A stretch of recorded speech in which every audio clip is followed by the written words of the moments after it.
It's a blustery cold day on the ice in the Arctic Circle in 1930. A ship, the Isbjorn, has stopped and put men ashore, and here they've uncovered a camp, or more exactly, the remnants of a camp. The canvas tents are shredded, and the fire has been long dead. In fact, this fire last burned out 30 years ago.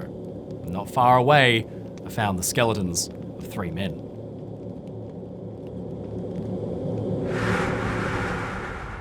In 1897, Swedish explorer, adventurer and scientist S.A. Andree and his 2 compatriots departed on an epic mission of discovery. Their goal? To traverse the Arctic by hot air balloon. Unfortunately, what had begun as a mission of discovery quickly turned to tragedy, and the expedition was lost in the Arctic, their fate unknown for more than 30 years. Along with the bodies of the explorers, a camera was found with them that had documented the journey and their final grim days trapped on the ice. Hello time travelers, it's your friend Mike Brady, and this is the true story of Andree's lost 1897 Arctic expedition. 1, 0, liftoff.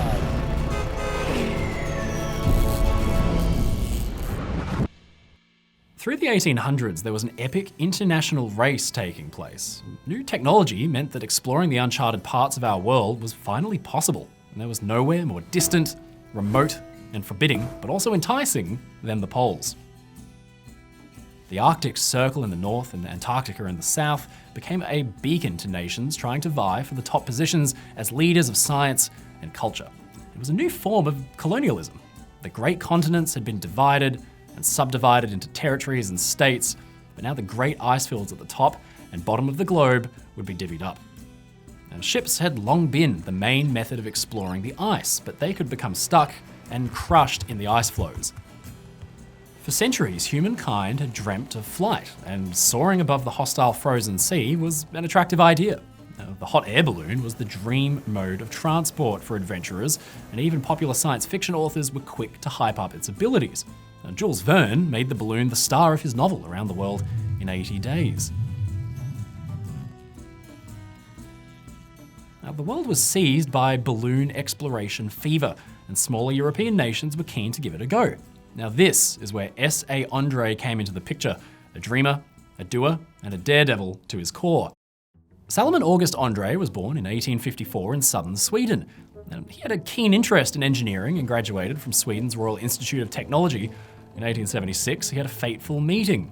He was working at the Swedish Pavilion at the Centennial Expedition in Philadelphia in the US when he encountered the balloonist John Wise. Now, Wise had been building balloons since before Andree was even born and had even developed the first balloon to carry mail in 1859. Now, although they now seem rickety, this was cutting-edge technology for the time, and it made a huge impact on the young Andree. He quickly caught balloon fever. It became a lifelong pursuit for him to acquire his own balloon and explore the unknown parts of the world. It was years later in 1894 that Arctic explorer A.E. Nordenskjöld pitched an idea to Andree, who had made a bit of a name for himself in the field of Arctic research. Now, Nordenskjöld had previously sailed through the Arctic as part of an expedition in 1876, and he knew firsthand the atrocious, difficult conditions that would be faced by any ships passing through the area. So he floated, pun intended, the idea of Andree using a balloon tethered to the ground so they could rise above the ice and see what lay beyond. But Andree wasn't just content with merely seeing what lay beyond the ice sheets. He saw potential in the idea of using a balloon instead of a ship for the entirety of the expedition. Now, ships were slow and took weeks, if not months, to reach their intended destination. And then their progress could be hampered by the ice floes. If they were stopped in their tracks, the crews could be stuck on the ice for literal years. And this happened to an expedition in 1845 led by the British explorer Sir John Franklin. 129 men and 2 ships simply disappeared into the ice. By August 1895, the idea was fully formed in Andree's mind, and he presented his plan for an expedition to a geographical congress being held in London. Now, while he was there, he bemoaned the difficulties of polar exploration that had been faced by previous generations of explorers, and all other areas of the Earth offered dangers, yes, but dangers presented opportunities as well. For example, deserts contained oases to rest in, and jungles offered rivers to travel along. In the Arctic, he said, cold only kills. There were no oases, no vegetation, no fuel. The Arctic was simply a field of ice covered in gigantic blocks. Now, on top of this, the Arctic was only navigable at certain times of the year, with the remainder being too cold, too dark, and too maddening to safely explore. Now, the only transport available for true Arctic exploration had been the sledge pulled by dogs or men, and yet none had so far managed to successfully cross the Arctic in one and reach the geographic North Pole. Now, he said that the time had come to seek out other means of transport, and believed that, quote, "We need not pursue the investigation very far to discover such a means, one that appears to be created for the purpose in question. I refer to the balloon." Now, he estimated that the balloon would need to carry 3 men in a spacious basket, house scientific instruments, and a camera to document the journey. It would also need enough food and to remain aloft for 30 days. Now, it needed an emergency sled and weapons to defend themselves in case something went wrong. He put the cost of this expedition at $38,000, which was a fortune for the time, and planned for the balloon to travel at an altitude of 250 meters, or 820 feet in the air, low enough to be below the clouds, but high enough to be above the fog. Now, he declared that, quote, "It is possible in such a balloon to cross the Arctic plains." That was a bold plan, but there was good reason to believe it might work. The Arctic was a pretty stable temperature, which meant that the balloon wouldn't have the same changes in elevation it would have in less extreme areas. At the proposed time of year, the sun would always be shining, which meant that the balloon would always be able to navigate, and there was nothing for a guide rope to get caught on in the vast icy plains. And with the camera they were taking, it would have been possible to fully document the journey and finally fill in the great blank spot that was the north of the globe, and acquire, as Andree put it, greater knowledge of the geographical aspect of the Arctic region than would otherwise be obtained in centuries.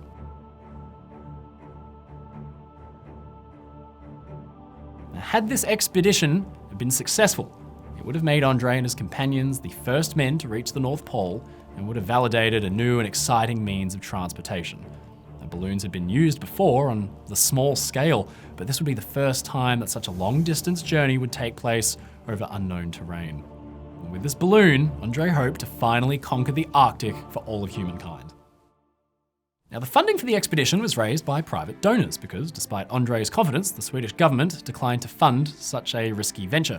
Fair enough. But luckily for Andree, Alfred Nobel was a prominent philanthropist of the time and was fascinated by the plan as soon as he had heard about it.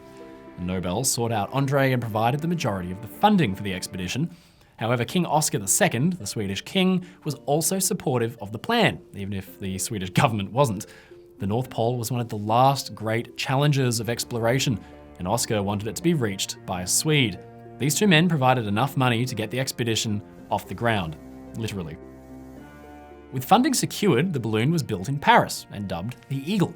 In the summer of 1896, the first attempt at an expedition was launched. Andree was accompanied by companions, the two Nilses, Nils Strindberg, an assistant professor of physics, and Nils Ekholm, a meteorologist. Now, the 3 men travelled to a station built in Svalbard and set up their balloon, waiting for prevailing winds. But these winds never came, and the opportunity to launch the expedition was lost. Now, Ekholm spectacularly resigned from the team, and he was annoyed by the weather setbacks, to be sure, but he had other more serious concerns. The balloon just didn't seem up to scratch. He ran his own checks and figured that the balloon was leaking enough hydrogen gas that it could never stay afloat long enough to reach the pole. The balloon's fabric panels had been stitched together by hand, and around 8 million tiny holes in the stitching were slowly letting the gas out.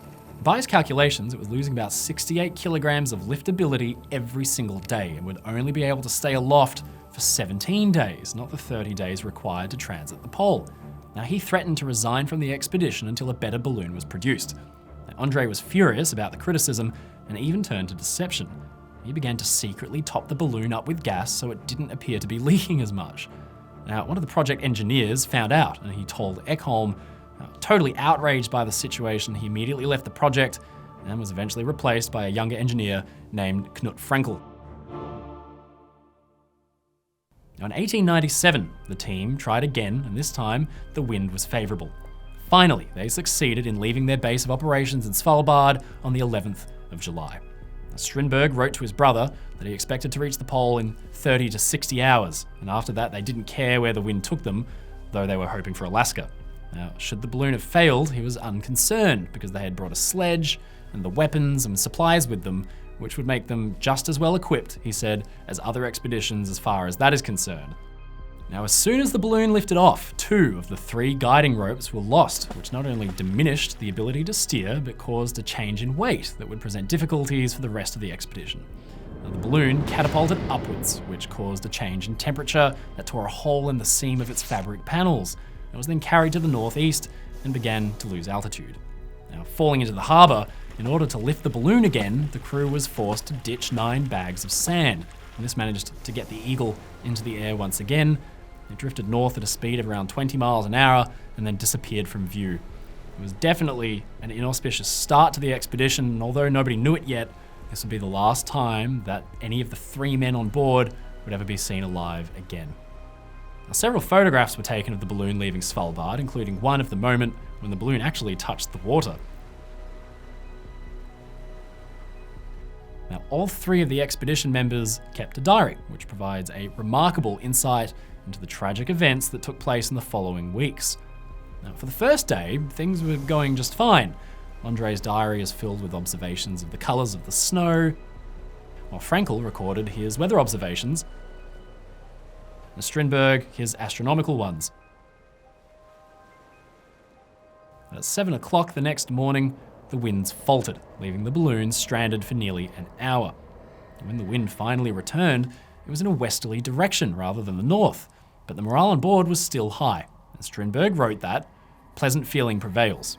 Now, that afternoon, the balloon sank in height and began to bounce along the ice, making Strindberg seasick. They were forced to ditch more ballast to regain altitude. They also flew over the first polar bear that they had seen, although this would not be the last they would have an encounter with. On the 14th, the balloon had fallen once again, and they landed for a final time, quote, worn out and famished. The balloon crashed into the ice, and they were stranded. They'd been floating for just 3 days and were still about 300 miles from the North Pole. They spent a week at this landing site, loading up their sledges and preparing for a long trek to the southeast to a depot that had been prepared for them in Franz Josef Land. Now, the North Pole was no longer their objective. They were now in a fight for their lives.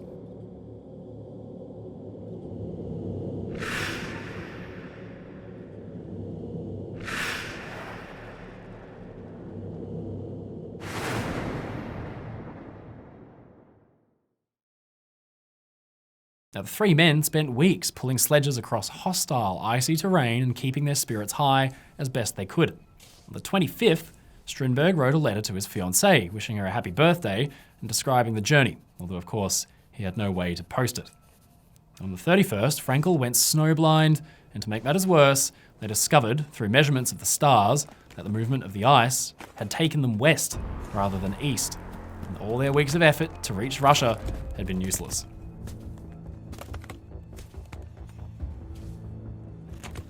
On the 4th of August, they gave up on trying to go east, with Andree writing in his diary that they could surmount neither the current nor the ice.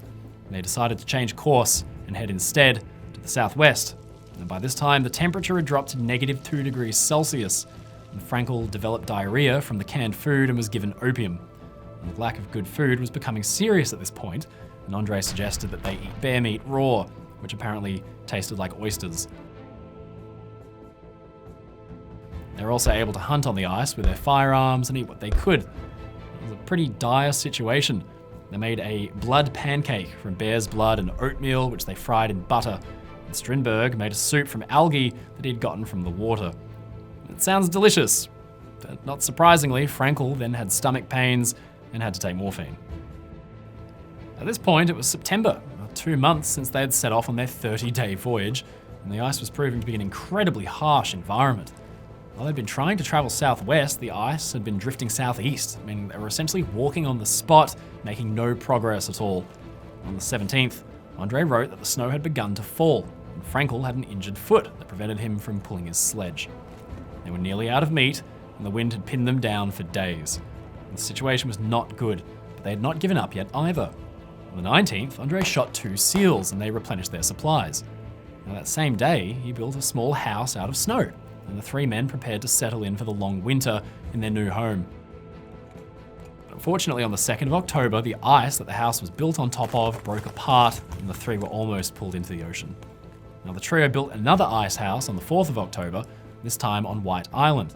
Now, the last diary entry was dated about 4 days later, when Andree wrote that it was fine to be able to sleep here on the first land as a contrast with the drifting ice out upon the ocean, where we constantly heard the cracking, grinding, and din. Now, Andree's optimism is touching, but it was short-lived. His diary entries ended here. Now, within the next few days, the three men were killed somehow, and the exact cause remains a mystery. It's likely that Andree knew at this point that there was no hope of survival, but he was keeping a brave face for any potential explorers that might stumble across their camp, and probably hoping against hope that rescue was on the way. But of course, it wasn't. The icy North Pole became their grave.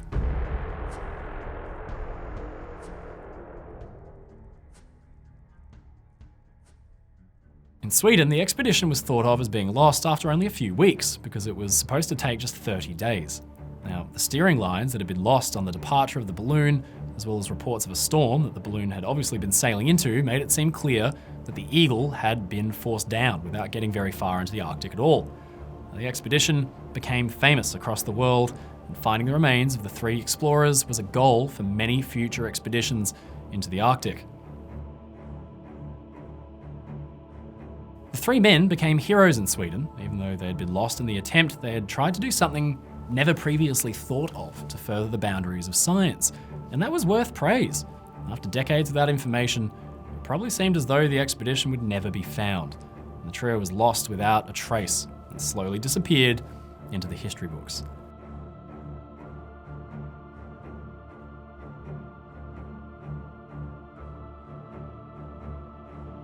But then, 30 years later, something incredible happened.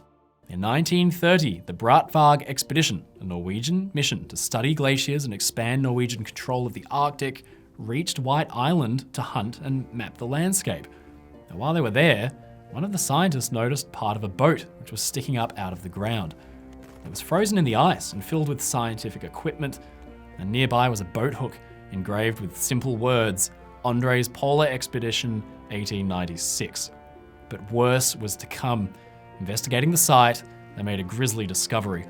It was half a human body, Andree's to be exact, whose torso had been eaten by polar bears sometime in the last 30 years. In the boat were the remains of Frankel, and nearby was the grave of Strindberg, who had been buried beneath rocks originally, but was dug up and partially eaten by polar bears as well. Now, all of the men could be identified, even though they were skeletonized, because their shirts had their names and their initials monogrammed into them.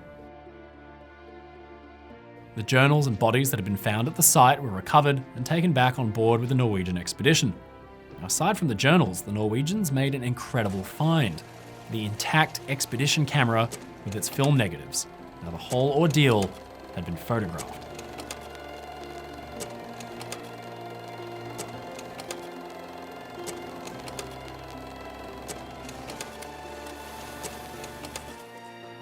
Over the months trapped in the ice, Strindberg didn't stop recording the journey with his camera until his death. Though much of the film is exposed to the elements and destroyed, over 93 photographs have been recovered since the remains of the expedition were found in 1930. And there's a photograph of Frankel and Andree standing over the body of a polar bear that they had killed. Another photograph shows the three of them pulling a sled that Strindberg was able to take using time exposure. Now, when word reached Sweden that the bodies of the explorers were coming home, arrangements for a spectacular funeral were arranged.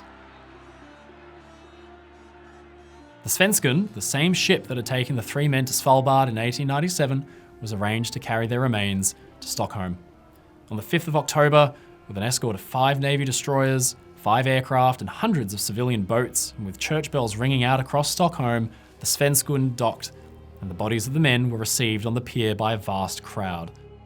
Among them was King Gustav V, and he greeted the bodies with the following words: "In the name of the Swedish nation, I here greet the dust of the polar explorers who, more than 3 decades ago, left their native land to find an answer to questions of unparalleled difficulty." The heroes of the Swedish Arctic exploration had returned home at last.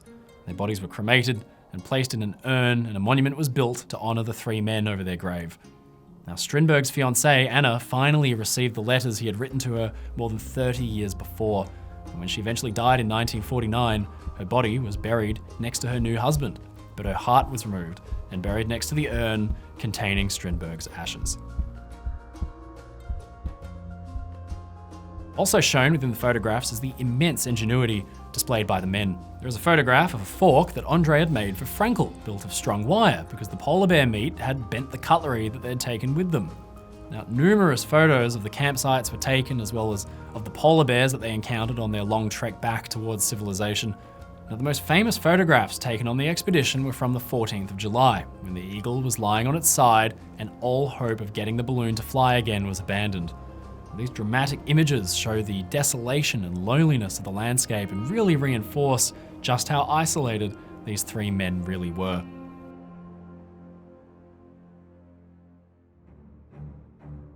Now, despite the extraordinary photographic record and the diaries of the men involved, it isn't immediately clear what exactly killed them.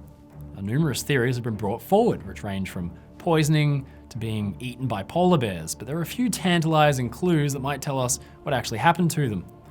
Now, Andree didn't write a final farewell in his diary, it simply stops, but the deaths can't have been too sudden because he appears to have wrapped the diary in grass and put it underneath his body to protect it.